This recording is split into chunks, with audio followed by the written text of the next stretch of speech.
నెల్లూరులో వైసీపీ కార్యకర్తలు రెచ్చిపోయారు. టీఎన్ఎస్ఎఫ్ జిల్లా అధ్యక్షుడు తిరుమల నాయుడుపై కోటంరెడ్డి శ్రీధర్ రెడ్డి అనుచరులు దాడి చేశారు. రాడ్లతో దారుణంగా కొట్టారు. ఎన్నికల్లో తమకు అనుకూలంగా పనిచేయలేదని హత్యాయత్నానికి పాల్పడ్డారు. వైసీపీ కార్యకర్తల దాడిలో తిరుమల నాయుడు పరిస్థితి విషమంగా మారడంతో ప్రైవేట్ ఆసుపత్రికి తరలించి చికిత్స అందిస్తున్నారు.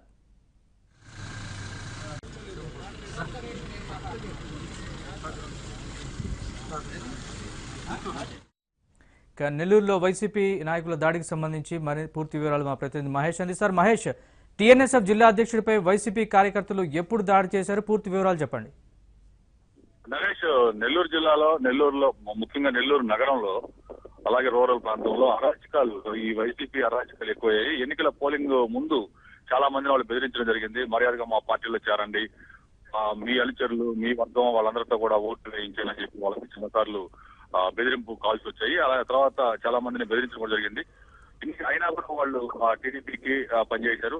ఈ నేపథ్యంలో ఎవరైతే టీడీపీకి పనిచేశారో, ఎవరైతే పార్టీలో రాలేదు వైసీపీలోకి, వాళ్ళని టార్గెట్ చేస్తూ గత కొన్ని రోజులుగా చాలా మందిని బెదిరిస్తూ ఉన్నారు. మిమ్మల్ని భూమి మీద ఉండకుండా చేస్తాం, చంపేస్తాం అంటూ బెదిరించడం జరుగుతుంది. ఈ క్రమంలో వరుసగా నెల్లూరు రూరల్ ఏరియాకి సంబంధించి Nellore rural YCP MLA Kotamreddy Sridhar Reddy అనుచరులు రెచ్చిపోతున్నారు. పోలింగ్ మరుసటి రోజే వైసీపీ కార్యాలయం, నెల్లూరు రూరల్ వైసీపీ కార్యాలయం పక్కనే ఉన్నటువంటి ఒక షాపింగ్ మాల్ యజమానిపై దాడి చేశారు. ఆ తర్వాత నిన్నటి రోజున ఒక వ్యాపారిని కూడా, క్వాలిటీ ఐస్ క్రీమ్స్ సంబంధించిన ఒక వ్యాపారిని కూడా దాడి చేశారు. ఈ రోజు మధ్యాహ్నం టీఎన్ఎస్ఎఫ్ జిల్లా అధ్యక్షుడు తిరుమల నాయుడు బైక్ పై వస్తుండగా ఎమ్మెల్యే శ్రీధర్ రెడ్డి అనుచరులు కారులో వచ్చి అటకాయించారు. వెంటనే ఇతన్ని తిరుమల నాయుడిని పట్టుకొని రాడ్లతోటి, మారణాయుధాలతోటి అతని తలపైన తీవ్రంగా, విచక్షణ రహితంగా తీవ్రంగా కొట్టి రోడ్డు మీద పడేసి వెళ్ళిపోయారు. ఇమీడియట్ గా అక్కడ ఉన్నటువంటి స్థానికుల సమాచారం అందుకున్నటువంటి టీడీపీ నేతలు చేరుకొని అతన్ని ఒక ప్రైవేట్ ఆసుపత్రికి తరలించారు. ప్రస్తుతం ఆ ప్రైవేట్ ఆసుపత్రిలో తిరుమల నాయుడికి చికిత్స అందిస్తున్నారు. తలపైన తీవ్ర గాయాలయ్యాయి. పరిస్థితి చాలా విషమంగా ఉంది. డాక్టర్లతో కొద్దిసేపటి క్రితం మనం మాట్లాడడం జరిగింది. తలపైన గాయాలయ్యాయి, ఎక్స్రేలు అయి తీస్తున్నాం, ట్రీట్మెంట్ ఇస్తున్నాం, పరిస్థితి కండిషన్ ఎలా ఉంటుందో చెప్పలేమని, ఇప్పుడల్లా చెప్పలేమని చెప్పి చెప్తున్నారు. మొత్తం మీద వరుసగా జరుగుతున్నటువంటి ఈ సంఘటనతో టీడీపీ వర్గీయులే కాదు, ప్రజలు కూడా బంబేలెత్తిపోయే పరిస్థితి నెలకొంది. ఒకవేళ ఆ పార్టీకి ఓటేయలేదని తెలిస్తే తమను ఏం చేస్తారో అని చెప్పేసి ప్రజలు కూడా, ఓటర్లందరూ కూడా భయపడే పరిస్థితి, ఒక భయానకమైనటువంటి పరిస్థితి తీసుకొచ్చారు. దీనిపైన పోలీస్ కి ఇంటెలిజెన్స్, స్పెషల్ బ్రాంచ్ వీళ్ళు సరైనటువంటి సమాచారం లేకపోవడం, సరైనటువంటి చర్యలు తీసుకోకపోవడం, వాళ్ళు కనీసం హెచ్చరికలు కూడా చేయకపోవడంతో వైసీపీ మోకలు రెచ్చిపోతూ ఉన్నాయి. నెల్లూరు రూరల్ నియోజకవర్గంలో ప్రధానంగా చాలా ప్రతిష్టాత్మక, అంటే ఆదాల ప్రభాకర్ రెడ్డి ఇక్కడ టీడీపీ నుంచి పోటీ చేసి ప్రచారానికి దిగి ఆ తర్వాత అనంతరం వైసీపీకి వెళ్ళిపోయారు.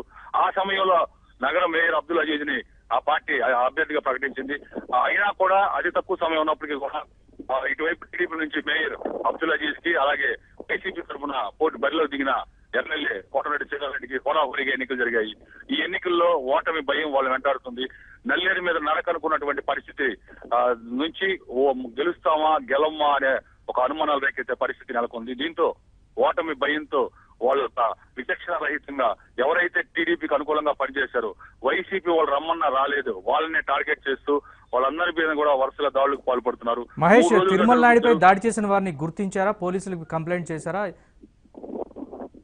ఇప్పుడే డిఎస్పీ మురళీకృష్ణ ఆసుపత్రి వద్దకు వచ్చారు. అలాగే సిఐలు, ఎస్ఐలు వీళ్ళందరూ కూడా రావడం జరిగింది. వాళ్ళందరూ గుర్తించే పనిలో ఉన్నారు. ఆ కారు నెంబరు, ఆ కారులో ప్రయాణించినటువంటి వ్యక్తులు ఎవరెవరు అనే దానిపైన పోలీసులు విచారణ జరుపుతున్నారు. వాళ్ళు ఇమీడియట్ గా ఒక 2-3 గంటల్లోనే వాళ్ళు అదుపులోకి తీసుకుంటామని చెప్పి పోలీసులు చెబుతున్నారు.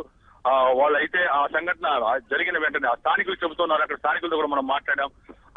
తిరుమల నాయుడు బైక్ పై వెళ్తూ ఉండగా ఒక కారు వచ్చి అటకాయించింది. కారులో ఉన్నటువంటి 4 వ్యక్తులు దిగి అతని పైన ఒక మారణాయుధాలు, రాడ్లు తీసుకొని 4 కూడా తలపైనే కొట్టారు. దాంతో తీవ్ర రక్తస్రావం అయింది. రోడ్డు అంతా కూడా రక్తం మరకలే కనిపిస్తున్నాయి. వాళ్ళందరూ కూడా స్థానికులు చెబుతున్నారు. అన్ఎక్స్పెక్టెడ్ గా అక్కడ అందరూ చూస్తుండగానే నడి రోడ్డు మీద ఈ విధంగా అతని పైన హత్యాయత్నానికి పాల్పడి అదే కారులో పరారయ్యారని చెప్తున్నారు. ఇప్పటి వరకు కూడా, అంటే తిరుమల నాయుడు ఒక్కడే కాబట్టి అక్కడ ఉన్నటువంటి పరిస్థితి, అంటే ఆ కారు నెంబర్ అవన్నీ కూడా చెప్పలేనటువంటి పరిస్థితి. ఎవరు ఏ కార్లు అటువైపు వెళ్ళాయి ఇవన్నీ కూడా సీసీ కెమెరా ఫుటేజ్ తీసుకుంటున్నారు. అలాగే ఆ వ్యక్తులు మా ఎమ్మెల్యే అనుచరులు అని చెప్పి తిరుమల చెప్పడం జరిగింది. దీంతో ఎవరై ఉంటారు ఏంటి అనే దాని మీద కూడా పోలీసులు విచారణ జరుపుతున్నారు. పోలీసులు మాత్రం ఒకటే చెప్తున్నారు, నగర డిఎస్పీ మురళీకృష్ణ ఎవరైనా కానీ ఇలాంటి సంఘటనలో పాల్పడితే కఠినమైన చర్యలు తీసుకుంటా ఉంటున్నారు. అయితే ఇప్పుడు ప్రజెంట్ సిచ్యువేషన్ చాలా సీరియస్ గా ఉంది. నగరంలో అలాగే నగరం మొత్తం రూరల్ ప్రాంతంలో అటు సిటీ రూరల్ రెండింటిలో కూడా ఒక భయానకమైనటువంటి పరిస్థితి నెలకొంది. ఎవరైనా కనీసం వైసీపీకి ఓటు వేయలేదు, టీడీపీకి వేశాము లేదా ఇతర పార్టీలకు వేశాం అని తెలిసినా కూడా దాడులకు పాల్పడతారేమోననే భయంతో స్థానిక చాలా ఓటర్లు సైతం భయపడే పరిస్థితి నెలకొంది. ఇక నేతల పరిస్థితి మనం చెప్పాల్సిన లేదు. నేతలైతే పార్టీ కోసం పనిచేసిన వాళ్ళందరూ కూడా ఇళ్లలో నుంచి బయటకు వచ్చే పరిస్థితి కూడా లేదు. ఒక భయానకమైనటువంటి వాతావరణం సృష్టిస్తున్నారు. గతంలో వాళ్ళు చేసినటువంటి ప్రకటనలు, చంపడమా చావడమా అనేటువంటి ప్రకటనలు, అలాగే ఇళ్లలోకి వచ్చి కొడతాము అలాంటి ప్రకటనలన్నీ కూడా ఇప్పుడు అవన్నీ కూడా గుర్తు చేసుకునే పరిస్థితి. ఎన్నికలకు ముందు చాలా దారుణంగా బెదిరింపులకు పాల్పడ్డారు. ఎన్ని బెదిరింపులకు పాల్పడినా, ఎన్ని సంఘటనలు రుజువైనా కూడా ఎన్నికల సంఘం, ఎన్నికల అధికారులు మాత్రం చూస్తూ ఉండిపోయారు. ఎన్నికల పోలింగ్ తర్వాత జరుగుతున్నటువంటి సంఘటనలు వరుసగా 3 రోజుల నుంచి 3 పైన దాడి. నేను మొన్న ఎన్నికల జరిగిన మరుసటి రోజే ఒక వ్యాపారి పైన దాడి, మరుసటి రోజు నిన్న మరొకరి పైన క్వాలిటీ ఐస్ క్రీమ్ సంబంధించిన ఒక యజమాని పైన దాడి, ఇవాళ చూస్తే ఏకంగా హత్యాయత్నం. అంటే 2 దాడులు జరిగినా కూడా పోలీసులు పట్టించుకోకపోవడం, 2 రోజులుగా పట్టించుకోకపోవడంతో ఈ రోజు ఏకంగా హత్యాయత్నానికి ఒడిగట్టారని చెప్పి ప్రజలు సంపాదిస్తున్నారు, చెబుతున్నారు.